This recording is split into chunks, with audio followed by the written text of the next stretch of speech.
So I'm talking with Steve Weil, and it's Rockmount, and it's 1946. Is that Yes. when your grandfather Started the company. Yeah, In this building. in this building. So what's the title, the number of the building? 1626 Wazee.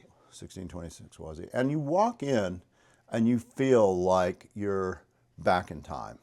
I do. I mean, I remember coming in here 5 years ago, and going, "This is a cool place. I wonder who." Somebody had a vision. Well, the whole idea is this: we occupied this building with our warehouse originally. Yeah. And then we consolidated our offices here. And in 2005, we decided to renovate the building and put in retail. And my whole vision was unlike any mall in America.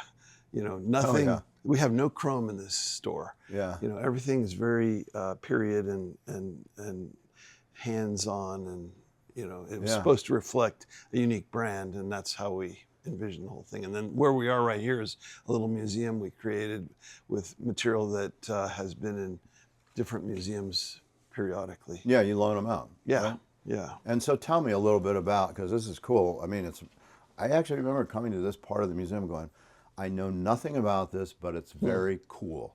So maybe you can describe some of the things. So what's kind of interesting is that I worked here when part-time as a kid, and one day when I was in high school, I found a really cool shirt in the warehouse that was kind of stuffed between crevices, and it somehow had survived. Look at that. And the thing that was really funny is that it was a second, so it never got sold. And somehow it got stuffed into a corner. And I saw this thing and I thought, how cool is that? And so Cool. And this is before the concept of vintage. The word vintage was not even used. And when did they start using that? well, the first time I ever thought about it was reading Larry McMurtry's book Cadillac Jack in the late 80s. And so I thought, well, maybe I'm not so crazy to be collecting this stuff, because he was doing it, and then he had this little and this is actually autobiographical. He had a gallery and a bookstore in DC, and he would he'd travel around buying stuff in an old Cadillac, right? And then he'd display it in his gallery, and he picked up cowboy boots. And I thought, well, then I'm not crazy to be collecting our shirts and memorabilia. And so that kind of made me feel like I wasn't crazy. And when you were a kid, would you dress in that Western style? Not a lot, no. I would think you would rebel in a way. Oh yeah, no. My friends thought, this was a period. Let's not forget this. Western wasn't cool until later. Urban cowboy, probably. That was the beginning of it being cool, yeah. And then but that was kind of a costume thing that didn't have a long life. But it was the first time Western went mainstream and mass market and so on. And so when I started doing design, I was designing for my friends, and so I started thinking about it as lifestyle, not as a costume. So that's kind of how we.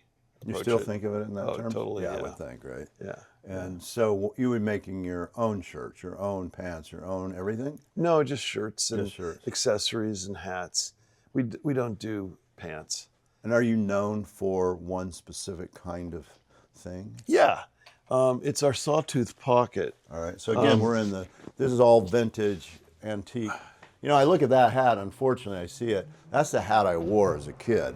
Well, that would be my grandfather's stuff. Yeah. I was trying to find one of the shirts up here, but it's exactly like my hat. Well, we'll get an example of sawtooth from the floor, but what's up here are early shirts, 40s, 50s, Is this 60s. Your grandfather? That's my grandfather. Yeah, that's cool. Papa Jack. And he was the first guy to make shirts with snaps.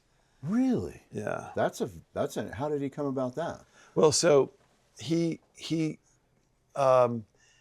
understood that Westerners need their own identity, and think about the 30s and 40s. Mainly what Western people wore were boots and hats. They were wearing conventional shirts, maybe jeans, but there was no really shirt identity at that time. So he came up with the idea of creating a identity with shirts, with flat pockets, smile pockets, snaps. The first snap shirts were these with enamel snaps. I found that shirt on Melrose Avenue in LA, and it was in the 80s, and I thought, I said, do you have any Rockmount shirts? He said, well, look at this one. And there was that shirt was hanging above the transom window of the store. And I thought, well, I said, no, I want Rockmount. And so he brings it down, and my heart stopped because it was so old I didn't recognize it as ours. Normally I can spot our shirts anywhere, but that shirt was so different from anything I'd ever seen. It was one of our earliest shirts from the 40s. And, and so I bought it. So contemporary. And it was before cell phones. So I go to a phone booth and I call my grandfather at work, and he said, you bought what?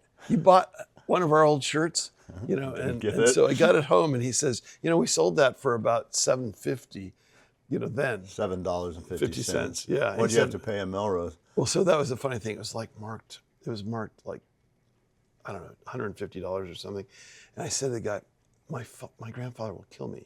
He said, tell you what, when you get back, you send me 2 new shirts. Yeah. And you take this. That's so cool. That's what I did. It's called the Aardvark on Melrose. I don't know if they're still there or not, but what would a shirt cool. like that be today in the market? Do you know? You mean if I sold the vintage shirt? Yeah.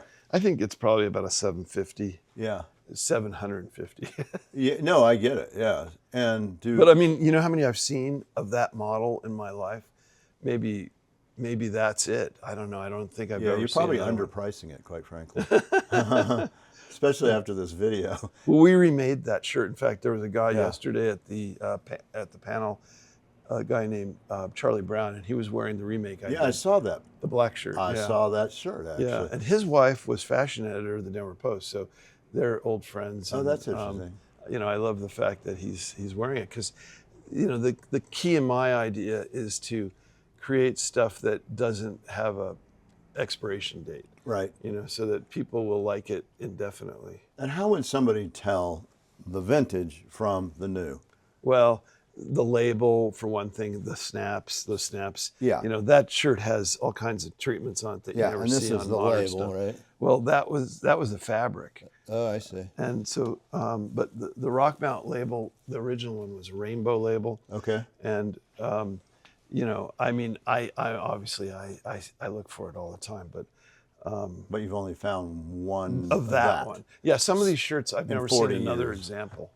And let's talk about, if we can, you were telling me about Brokeback Mountain, and that how some of these shirts bring a little bit more than that. Well, that's a great story. So one day, the costume director for Ang Lee called and said they were doing a movie that Annie Proulx wrote the short story, and Larry McMurtry wrote the screenplay, and that Heath Ledger, Jake Gyllenhaal, Anne Hathaway, Maggie Gyllenhaal were going to be in the movie, and could they buy all their wardrobe from us for all their major characters? And I said, absolutely. And then they said, well, there's something you need to know about the movie. And I said, let me get this straight. Ang Lee asked you to call us to get these shirts, and Larry McMurtry did the screenplay. That's all I need to know. Yeah. And so we supplied the shirts, and then they invited us to the premiere, which was really cool. I got to meet Larry McMurtry. Yeah. And he's a cool guy, or was a cool guy.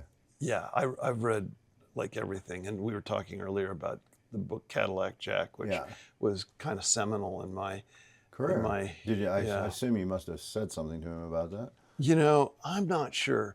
He was a very introverted guy, and you didn't have long conversations. Yeah, I get it.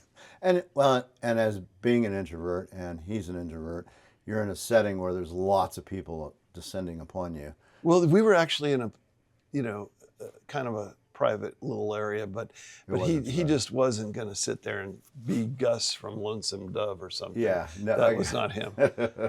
So you sold him these shirts right here for the movie. Yeah, and then we didn't really publicize the fact we were involved until they got 11 Academy Award nominations, and then after the movie was over, the matching shirts to those sold at auction for $101,000.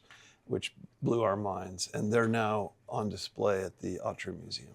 Yeah, that's really amazing. Yeah, I mean, it's pretty wild because we sold them the shirts for about $35 each. And when that happened, that movie came out. I remember seeing the movie. Did shirt sales like this go up? Do you remember? We've been in all fairness, we've been in hundreds of movies. And the Wall Street Journal actually said to me, is this going to hurt your business being in that movie? Oh, yeah. And I said, absolutely not. I mean, we've been in all these movies, and it's an art form, that movie. And we're proud to be part of it. And, do we ever really see a spike because of one thing? Not so much, but it all builds and then it carries forward. And, I think it's one influence of many. And, Yellowstone, they ask all the time, has that increased your business? And, it's been good, but we're kind of steady. It's just a steady, always. Yeah. And so you haven't seen an increase in, because vintage is so hot, and but we've been doing it 20 plus years. Yeah. Remaking our original stuff. Yeah, I would think that. Man, it seems like this would be something that would. Well, it is for us. I mean, it's what we're known for. We go our own way, and we don't follow what everybody else is doing. Because my attitude is, if somebody's already doing it, the world has enough. And that's really what you have to do as your vision, right? Is to come up with our own deal. And do you have designers that you hire and work with, or do you do it all we have yourself? elves. You have define elves. What is that? No, I'm kidding. So my grandfather did all the design until my father joined him in the 50s. And then my father did all the design until I started doing it in the 90s. And, it's kind of nice because each generation had its own take. And I, in all honesty, have built on their foundation because I think their design foundation was really superb. And, like the sawtooth pockets, which we'll look at in a minute. Go down and see that. And the diamond snaps, that's kind of a signature piece of ours. But there's been all this crazy stuff that they did over the years.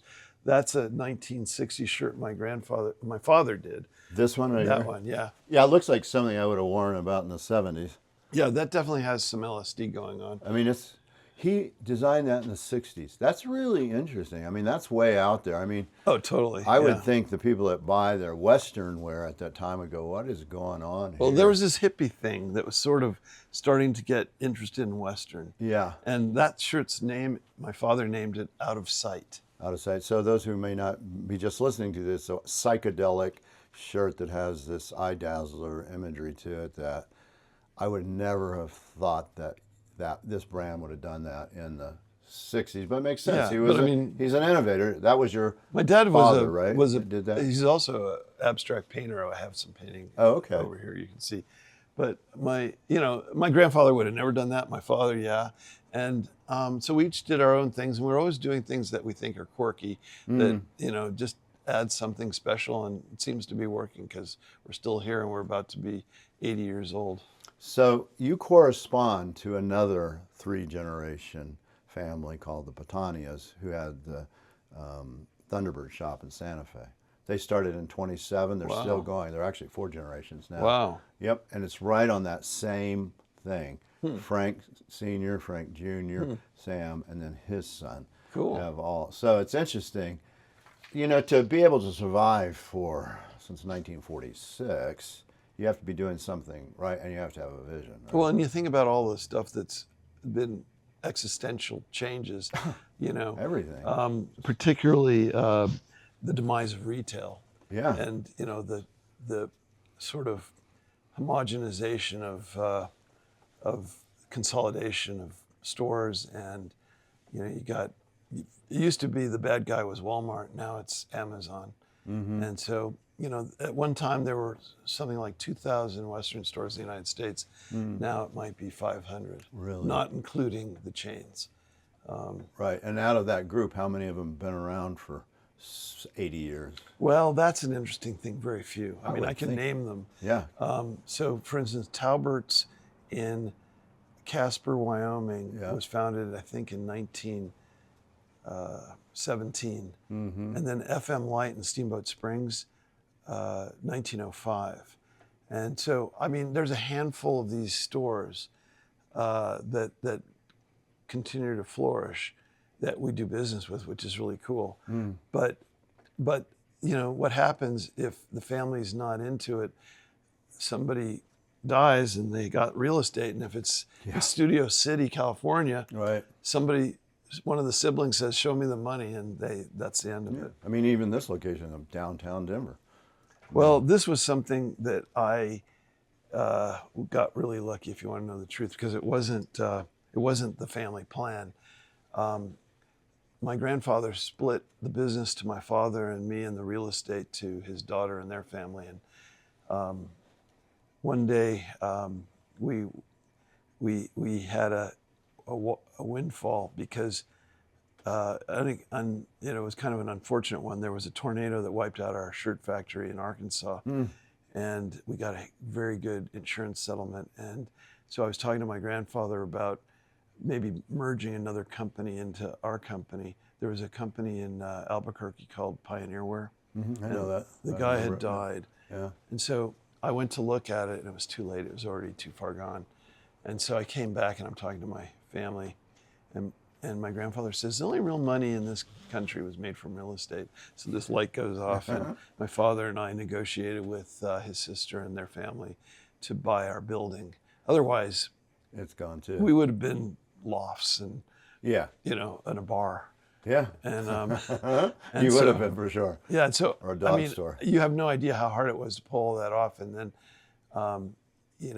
we renovated, put in the store, but we were able to control our destiny, which, otherwise would not have happened. You wouldn't have survived. And those other two stores you mentioned, are they family run still? Oh yeah.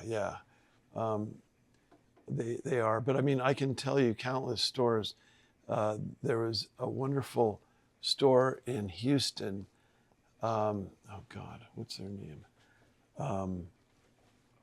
They were in Houston for 130 years, and Stelzig's, and we did business with them. And in fact, they kind of gave me design direction. I showed them fabrics and so on, and the state condemns their property to put in a ramp off the highway, and the father says to the kids, "Here's a check," and that was the end of the business. And so that's frequently what happens. It happened in Studio City, California. I mentioned that. There was a store called King's. We used to have 2 or 3 stores we did business with in New York City. No more. They're gone. Take Billy Martin's. They were really great. They were very instrumental in teaching me that we could go upper end and people would pay for it if it was really special. Right. And so, but they're gone. They were in Madison Avenue and also in LA, and nothing's forever. Do you have any children that want to do this? I have a son. His friends think this is really cool, but he's been doing finance in LA. Yeah, so it's hard. Yeah, I mean, you get a great job. They're doing well. He knows how hard this is, right? He's seen it from his whole life. Yeah, and he's interested, but that would involve moving back here. Yeah, I get it. He asked me, could he do it remotely? And I said no. Yeah, no, it's a hands-on business. Yeah, we're a small business, and Do you come in almost every day? I'm here 5 days a week. Yeah, let's see. Yeah, that's what happens. I mean, when you have these businesses, we're the same. We're only 33 years, but I'm in. Well, yeah, but 6 you days guys a week. are a family business too, We are, which and is I have really my nice. son who's behind the camera right here. He's Yeah. he's taking it all in too. No, I think that's great. There's something special about that. It's not like working for the man. No. And has anybody done a book on these, businesses? Well, I have All 2 right. books. Tell us about those. I did a Western shirt book. I can show you. And one. have they done a book about all the different businesses, like the 2 you described from 1905 and 1917? Well, I mentioned them. Yeah, because I could see that just being a very interesting So book. this is my Western Is shirt that your book. dad's? That's Vassarelli. That's what This I is thought. from my father's collection. I was going to say, man, your dad was very good. Yeah. 'Cause that looks like a No, that Vassarelli. was part of Right. his collection. That's a Miro from his collection. Uh, And then this one over there, he did. okay. And You got the should gauntlets. I turn this light on? You got the teepee bags. Oh Yeah, this is the kind of office I like, by the way. Well, That's my kind of office. I kind of I kind of followed in the family tradition of having a messy desk. Yeah, I think my son will too. But this is by my son when he was like 8. Oh yeah, that's cool. That's my dad's. He was a abstract modern. But this is my book, Western Shirts, which surveyed. This surveyed all the companies that were integral in making Western popular. That's super cool. And when was that? When did that book come out? 20 years ago. Oh yeah. And Gibbs Smith published it. Oh yeah, Gibbs Smith's really great for that. Can I say it? Yeah, sure. Yeah. So there's chapters on Levi, on Pendleton, and some other brands, and of course Rockmount. And then it goes into the elements of Western shirt design and then the memorabilia and so on. Oh yeah. But what's really cool is that my publisher, 20 years later, last year, asked me to do a third book. Okay. And so that's Gibbs Smith? Yeah, Gibbs Smith. Yeah. And so I have a book coming out next year, which will be our 80th birthday, called Rockmount Legends, which chronicles the celebrities that wear Rockmount.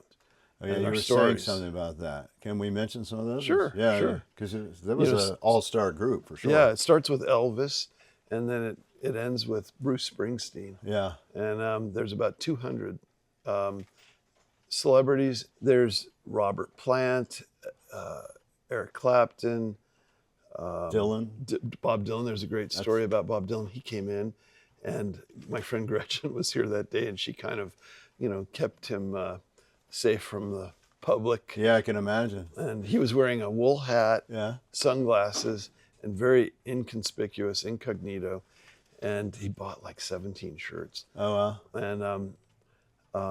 And Dylan, for me growing up, was my guy. Yeah, of course. Yeah, you too? Yeah, to some extent, yeah. Well, so, but the highlight of this whole story is that when he got the Medal of Freedom from President Obama, we have a photograph of him wearing Rockmount with Obama behind him, putting the medal over his head. Oh my God. And so I contacted the Obama Presidential Library, and they gave me the permission to use the photo for the book. Yeah, what's that feel like? I mean, to have all those celebrities, all that history of really important people wearing your designs or your father's or your grandfather's designs.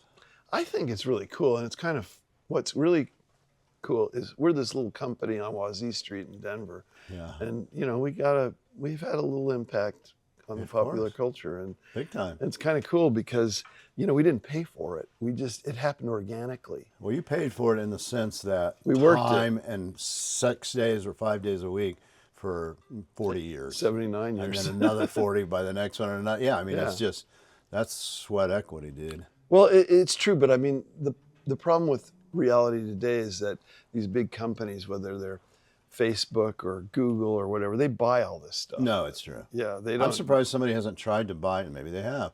Your brand.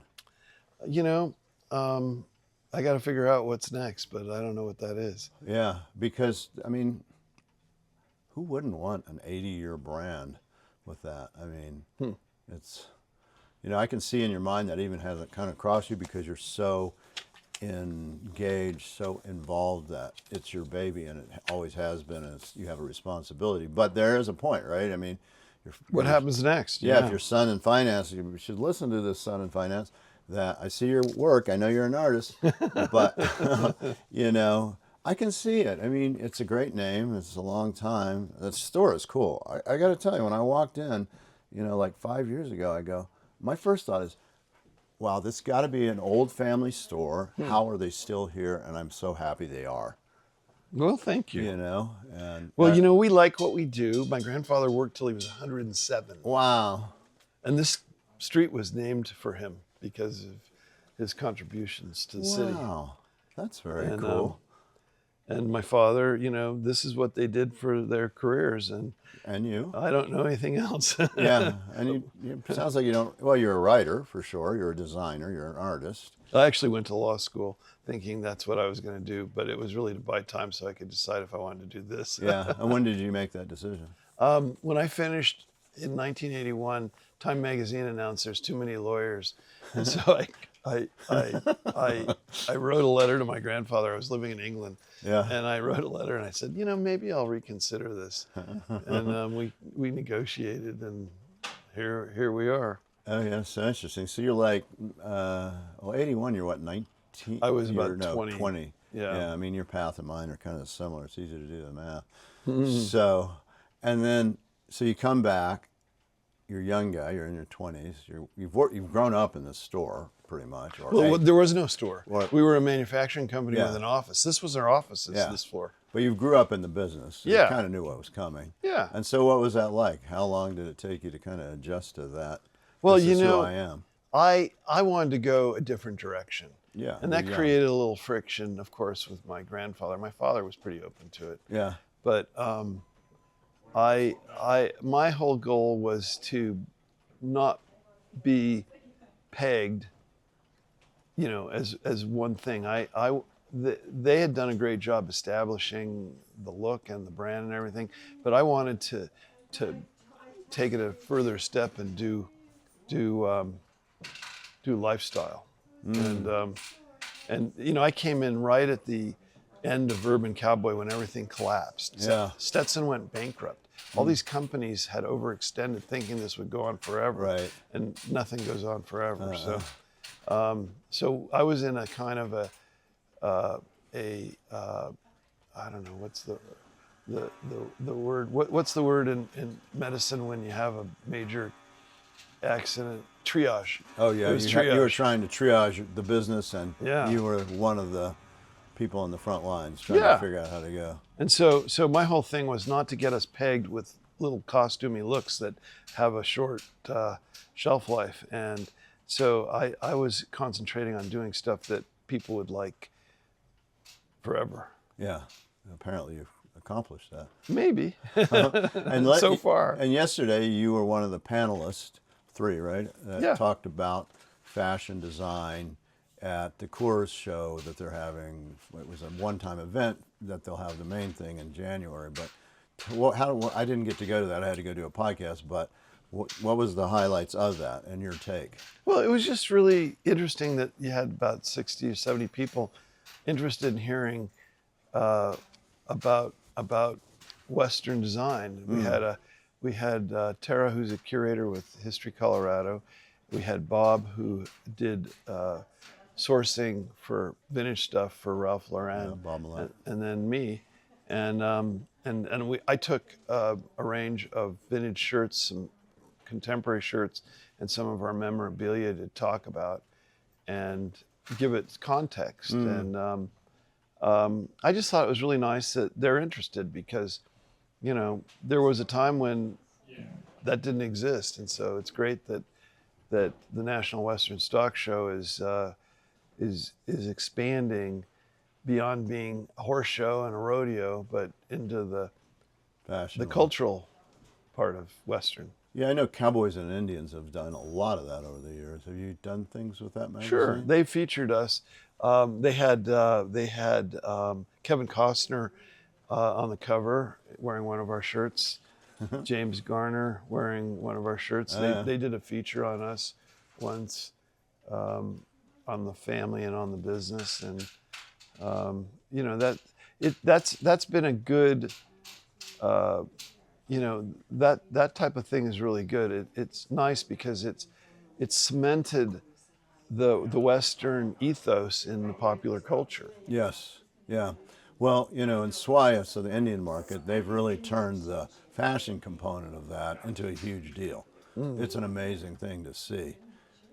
But no one in the Western world of fashion is doing anything where all the great fashions of Western get together and do things as a symposium or a gathering of There's like been minds. things. I mean, Yeah. when I met Gibbs Smith, who became my publisher, it was Yes. at a design conference in Cody, Wyoming. I remember when they did that. Yeah, I love that. It was a really great thing. Oh, I loved it. I met him and we became friends, and he talked me into doing this, and I couldn't be more happy about that, because I was always kind of a frustrated writer. I did journalism, you know, growing up, and Okay. and I thought maybe that could be a career, but you know, obviously, so I'm still doing some writing, which I love. I do our weekly blast newsletter, which we do. How do and, people get a hold of that if they want to get on it, including me? we just sign you up on our list, and you know, it's Can they go to your website Yeah. and do that? well, yeah. What is your Rockmount.com. Okay. And are you on Instagram as well? We are. I don't do that stuff myself, but we have it. We didn't have that contact originally when we didn't have retail. We were selling to stores, Right. and they had the contact. And so we were missing out on the direct contact. And so this has been really fortuitous for us to meet people. And we never know where they're going to be from. Strangely, this summer we've had a lot of people from France. But there was also a documentary done and some travel articles, and that kind of stuck in people's minds. And then when they come here, they show up and see us. But we've had people from Australia tell us they came to Denver to visit Rockmount, which I thought was very cool. I'm sure that happens. I mean, it is a rare thing that you have here, you know, that it lasts 80 years. It's about the West. You have a little museum that shows some really rare things. And, you know, it feels very comfortable. It feels like I could come in here and, you know, I love hearing the money being counted in the bag. I mean, that's an old register. That's actual money if you can hear it going click, click, click. They have to do the register every day. Yeah, exactly. So where do you see But see, you get it because you're an art expert. You collect paintings and Native American jewelry. Do you do jewelry and rugs? Yeah, all this. Yeah. Hundreds, thousands. Well, see, and I think we're part of that whole thing. Of course. And so I love the synthesis Yeah. of, and you know, I love Native American and cowboy together. Yeah. I like that as a thing. And Well, they're definitely symbiotic for sure. yeah. You know, and I imagine there's a lot of native cowboys that wear your stuff. I guarantee you they do, you know. And I know a lot of native cowboys that are out there, you know, working the cattle. And, you know, because your material, I would assume, it can be dressy, but it can also be just work stuff, right? Well, that's the whole thing that makes Western special. I mean, look at Western saddles. It's about it. There's an art to it, right? Mm-hmm. And as far as clothing is concerned, our goal is not to get pigeonholed into one little thing. So we like the fact that we're selling to grandfathers and granddaughters, and you know, young guys and old guys, and they have different tastes. Yeah. And so, But you can find it here. well, we try to be broad in our approach. We have a lot of flamboyant stuff that's really interested by musicians and so on. And then we have simple stuff that a lawyer next door can wear to work, and you know, basic solids. And everybody needs a white shirt, or a denim shirt. I don't know if I have a white shirt actually. Really? Oh, you should have one. No, I have these shirts. I love white. That's not a good example, but this is kind of a nice dress shirt that I snatched before they sell out. Oh, I see. So that's a sawtooth pocket, by the way. yeah, very good. Oh yeah, show me that. And who came up with that? Your grandfather? My grandfather. Yeah, so it's this here. And he named it. And then the diamond snap is something that separates us from a lot of the other companies. The round or the other ones. Yeah, And the they're round. always diamond snaps? We do both, but this is kind of a signature thing for us, and we do this primarily in our U.S. factory. Yeah. But it's got sawtooth pockets. I love yokes. it. Made in the U.S. True West, Denver, Colorado. And that's all. That label my grandfather designed in the 40s, and we. Yeah. You know, the other thing that's unusual, most companies don't keep a label going 79 years. No.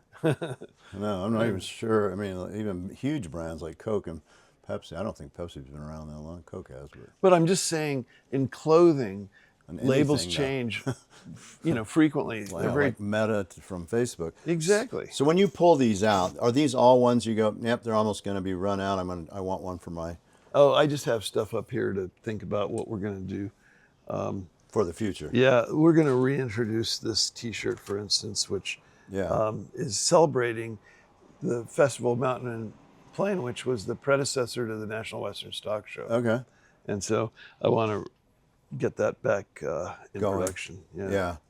So it's just stuff to put in front of me to remind myself what we need to do. And how often do you design another shirt, or does that come out? Well, you know, probably weekly.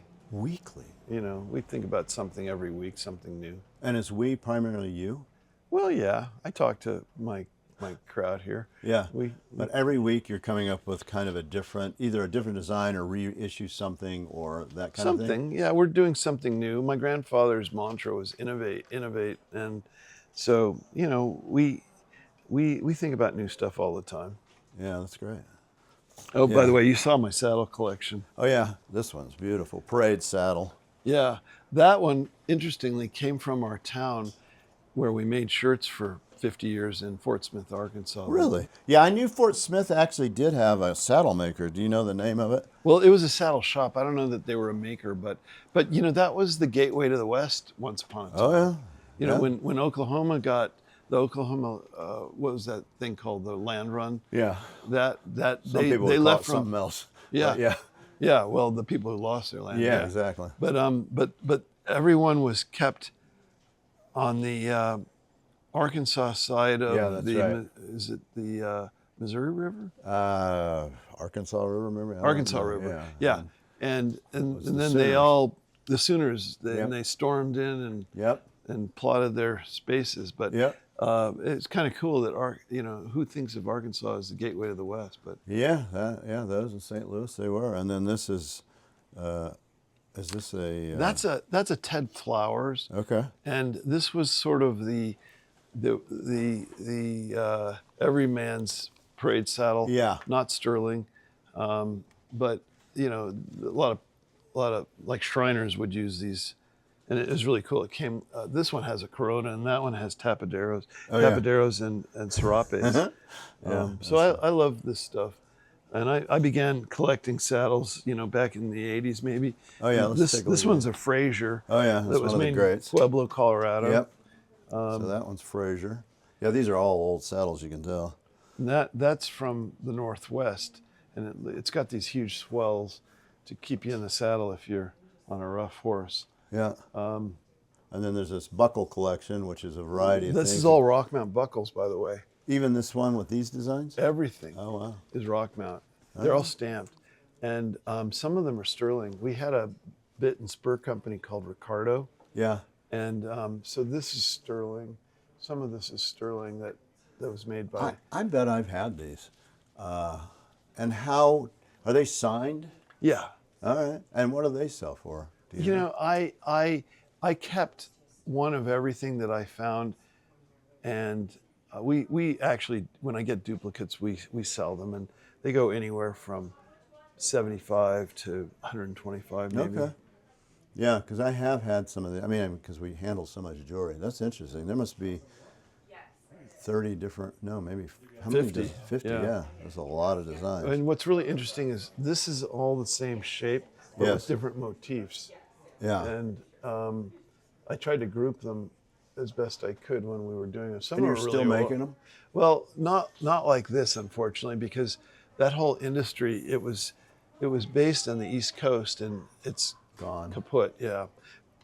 Providence, Rhode Island was a huge jewelry center at one time, and then it was totally wiped out by China. Yeah. And does that have affected you, China, what you do? I'm sure they've knocked this off, right? They try. We actually sell to a Western store in Beijing, if you can believe it. I was really reluctant to do it, but fortunately, we've been able to maintain our integrity, and not. Some of the stuff's really hard to copy. Yeah. And the easy stuff gets copied all the time, but we still somehow manage to keep it. Yeah. They probably bring a premium there, I would imagine. I'm not sure, but we've been doing business actually with 2 stores there, which is kind of interesting. And are those stores like selling primarily Western type? Yeah, they have. There's a market. There's Western riders in China, which is interesting. But we have that in Japan. Yeah. All over Europe. Yeah, we see the Japanese for sure in native jewelry and turquoise and things. Both cultures, especially Pueblo cultures, Navajo culture, Dene, love turquoise. It's a very spiritual, important thing, and it is to the Japanese too. They actually came over once and did an interview for one of their channels over there about turquoise. That was their whole thing. So I know they have some of the great turquoise collections are in Japanese collections. So. Well, we have a friend and customer in Osaka that comes here every year and goes to the Four Corners area to buy product and take it back. And they've been doing it for probably 50 years, I'm guessing. Yeah. In fact, they represented Tokyo Disney when Tokyo Disney was opening, and we started doing business with them and continued today. So it's kind of interesting. But the Japanese in particular admire cultural Unique things. Yeah. Yeah, they have a lowrider Elsewhere. culture there too for Hispanic things that they embrace the whole culture. And We sell to a store that's a lowrider store in Tokyo. There you go. And the guy's a Harley guy too. Yeah, that's amazing. I love lowriders. Yeah, of course, because they're our culture, right? Yeah. I mean, I feel at home when I see it. I get excited when I see one. I grew up in New Mexico, so yeah. I can see why they'd embrace it. Yeah, but it's what makes us different than everywhere else. Yeah. It's one of those things. Yeah, we all look for that, right? Well, yeah, I think so. That's kind of what keeps me going. And that's what's really intrinsic about Western is that it's very individualistic. Yeah. And it celebrates that. And you can do your own thing and nobody tells you what you have to do. Yeah. And it's a personal choice. Yep. It's Which the West. the rest of the world admires. Yeah, as I should. All right, we'll go take a look at the store. It's kind of great to look at it from up here, honestly. Well, we created this when we renovated this because there's a corridor underneath here that is the corridor we created because we need to access. We put in a garage. Yeah. And it had to have access, and then we also put in offices that we lease on the second floor. Yeah. And so underneath us was this corridor, and the corridor was going to go up like 18 feet. And I told the architect, that's a waste of space. Let's just cut it into this mezzanine. And so we created this mezzanine where we put the museum and then my office. Yeah. And then the nice thing is I get to kind of see what's going on. Right. With a good view. This one's Hawaiian and Western. Oh, yeah, look at that. Oh, yeah. That's cool. I love it. You've got your grandfather's face on these. That's the 100-year collection. Oh, yeah. Which we did when he turned 100. How can, yeah, I mean, and then above we have the 3 generations. I can see you when you're young. Your grandfather. I thought that was yesterday, no? Yeah, whoever did that, they captured the smile correctly. Yeah, I mean, that's the thing about this place. It's just got everything, It's, yeah. So Paul McCartney wearing that. And then this is from Eric Clapton, and he signed the shirt. Oh, that's cool. How did you get something like that? So that's a great story. Yeah. About 2006, I get an email, and it says, I've been wearing your shirts for 40 years. I'm in a store in London in Covent Garden, and they have some of your shirts, but I'm online. I see you have all these other shirts. Can I order from you directly? Right. Eric Clapton. P.S. If you reply to this, you'll make an old English rock star very happy. And so, I knew it was real. You could tell. Yeah, it just had the right ring. Yeah. And so I called my wife and I say, I'm going to be home a little late. I have to write back to Eric Clapton. And she said, make it short. Because I was like at 2 pages. Yeah, she's right. She's smart, right? So You're not going to read it all. No, so I cut it back and sent it. And then I get home and it's like 8 o'clock here. And I said, you want to see the email? He replied to me at like 2 a.m. in London. Yeah. And so we started this correspondence, which became like an inch thick of paper because I printed it all out. Yeah, sure. And he ordered all these shirts for the Cream Reunion. And he says, I'm going to wear these Thursday. This is a Tuesday after we shipped him like 16 shirts. And I said, I hate to tell you, but Denver to London is not 2 days. It's like a week. Yeah. And so I said, but I know a way you can have some shirts for Thursday. And that's if I hand deliver some on Thursday. And he said, well, if you do that, you'll be my guest. Wow. So we had dinner with him before the concert, went to the concert. It was really spectacular. And then we go to the green room after the concert because we're a little hungry. And we walk in and there's like 7 people and stop dead in our tracks in the doorway. Paul McCartney, Bill Wyman, Tom Hanks, Ringo, and Oh my God. and like we're like floored, like you know, Yeah, what are we of going to do here? And so Tom Hanks walks over and he takes my hand and he Right. says, "I'm Tom." Yeah. And some of those people probably knew about your shirts too. Oh, I don't know, but Oh, I bet. Well, you at least Paul McCartney at some point wore well, one. yeah. But I mean, Paul. So we're talking to Tom Hanks. He was there scouting for the movie Da Vinci Code. Yeah. And he was like totally happy to talk to us for like half an hour. And I realized I'm talking to Tom Hanks. So I say, Yeah. "Do you mind if we take a photo?" And he says, "That's okay." So I reach for the closest shoulder to tap it to hand my camera. Ringo. And it's Ringo. And so Ringo took the picture of Paul, let's see, oh, there it is, Tom Hanks under the That's horns. so funny. Yeah. And I was too embarrassed to ask everybody else for photos. Yeah, but it's a connection. And they're probably excited to be able to meet the person who did an American brand like this. It's a 3 generation. You'd Those be guys didn't surprised. have a- No, you'd be surprised. I can tell you that, you know, it's hard maybe for you to imagine it, but I just know. Well, when they come in, they know what we're about. Yeah, of course. And it's all random when they were here. Like just this week, we had Hutch Hutchinson, who's been bass guitar with Bonnie Raitt for 30 years or Yeah. something. And we've been friends with him for 20 or 25 years. Yeah, And that's the beauty of doing something unique. yeah. You know, that you get to have these moments with individuals that are iconic and make history, and you get to be a part of that history. Well, it's nice when it happens, and it's Yeah. one of those unexpected. Yeah, it's not why you do your Things. business, for sure.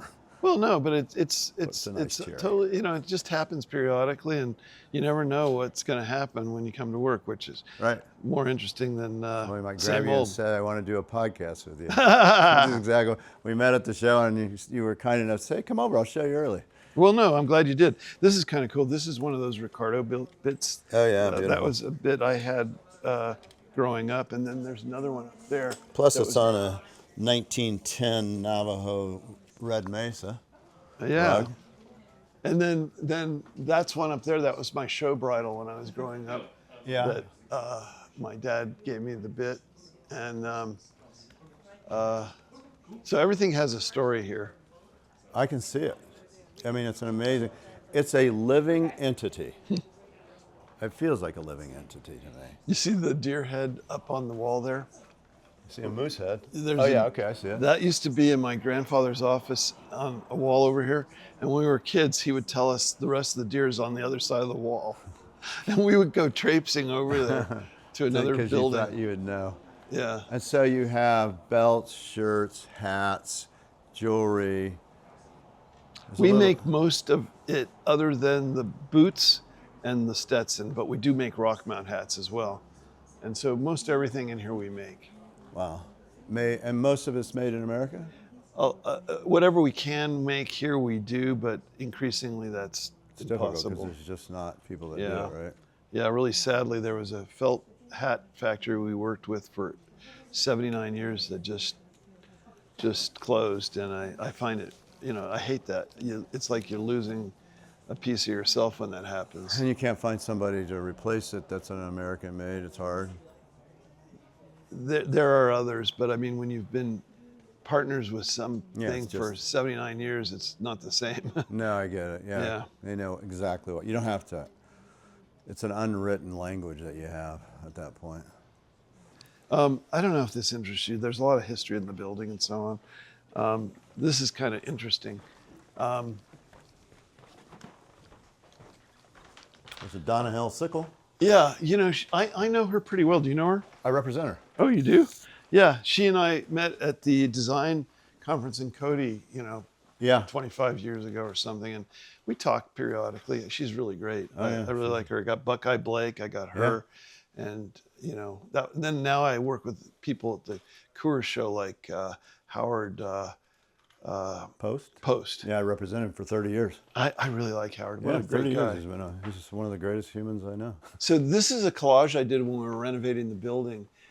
Stuff that turned up that I thought was so cool that needed to be. Oh, yeah, the old electric components, door handles, yeah. Yeah, I mean, this is Different the working surfaces. part of the building. It's so cool to see the back end of a gallery or a store. Well, so this was the dock. And the dock originally, when this building was built, the dock was like 2/3 of the floor. And then it got pushed back as needs changed. And then we just have this section now. But these are, I've done a lot of, I do tours of the building and the neighborhood, and done a lot of research because I always wanted to know what was on the site before we were. That's why I got all these maps. And These are old 1908, yeah. and this is a blow up of the 1908. It actually shows the names on the buildings. And you can find your building. Well, this wasn't here yet, but it was still a warren of shanties. It was. Yeah, in 1908, and then this was built. And it was by a really good architect, by the way, Fisher and Fisher, who sort of in the line of Louis Sullivan and Frank Lloyd Wright. And so it's prairie school. It's considered prairie school. Oh, this is prairie school. Yeah. And then, Which, how cool is that? My grandfather had zero interest in the architecture. It was just the right size. right. You know? And so He's a guy from the, when was he born? Like 1901. I was going to turn of the century, right? Yeah, he's from Indiana. Yeah. He was very practical. Yeah. And so, but I always loved this building, and my father loved it too. And so we were so thrilled to be able to keep it and to renovate it and And to have give it a as new family life. building. Well, let me show you a couple things. Okay. I don't know if you ever heard of a guy named David Parker. He did this painting that's Nope. we have hanging over there. And then he also did that one. These were things we did for posters in the 80s. So here's some of my dad's paintings. Oh, yeah, this is cool. Oh, wow. Oh, yeah. So some of those are from the 60s, but these were the year he died. And then there's some early ones from the 60s here. Would he have liked to have done that as his life, being an artist, painter? I don't know. He was an interesting person, Republican and an artist. You know, he They can coexist. Yeah. But and the old Rockmount, was this? That was the signage my grandfather put up in the 70s, which I hated because it was so cheesy. Right. And then we changed it as soon as I got control. Oh yeah, that's a one to. I want to get a photo of that just because it's so interesting to see that. That's where it comes from, right? Well, he was a very practical guy. Have to be. He was born in 1901. Yeah. Went through the Depression. You're going to go through the Depression, World War I, World War II, all that stuff. Yeah. So this leads up to our second floor, which we lease.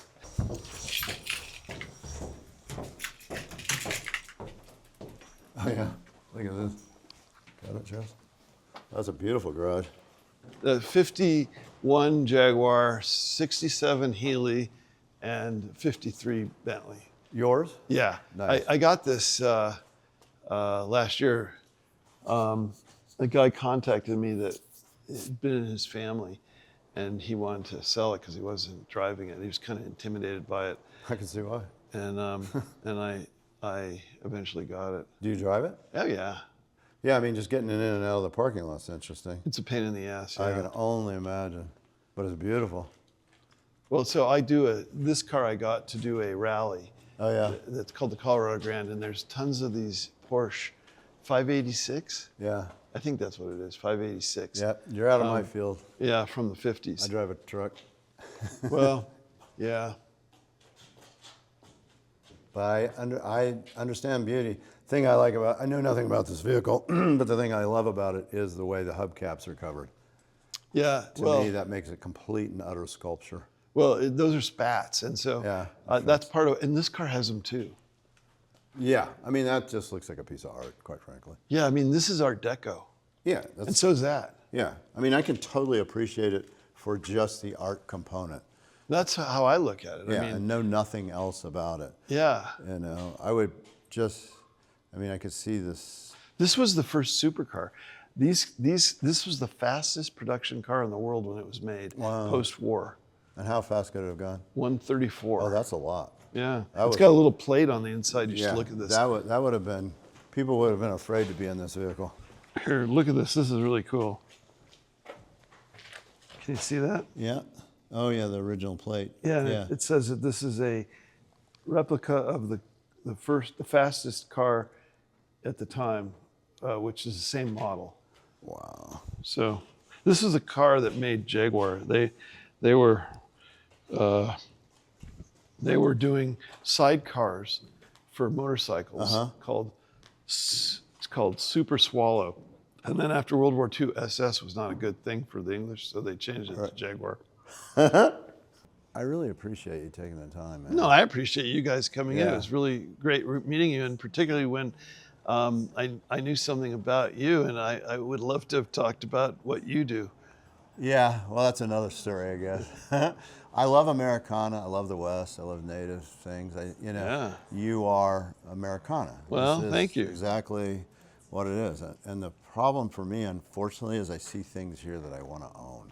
What's the matter with that? So, nothing, because I have no doubt I'm going to be dropping a little money here.